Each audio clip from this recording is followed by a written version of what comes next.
সকাল থেকে মসজিদে নামাজ চলছে। আমাদের যারা ভাইরা আছে সবাই আমরা শুভেচ্ছা জানাচ্ছি সবাইকে ঈদের শুভেচ্ছা। খুব ভালো কাটুক, পরিবারের সাথে সবাই আনন্দ করুক।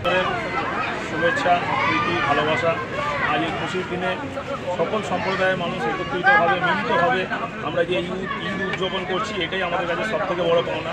আমাদের রাজ্যের মাননীয় মুখ্যমন্ত্রী মমতা ব্যানার্জি সবসময় আমাদেরকে এই বার্তা দিয়েছে যে মানুষ মানুষের পাশে থেকে মানুষের জন্য কাজ করবে।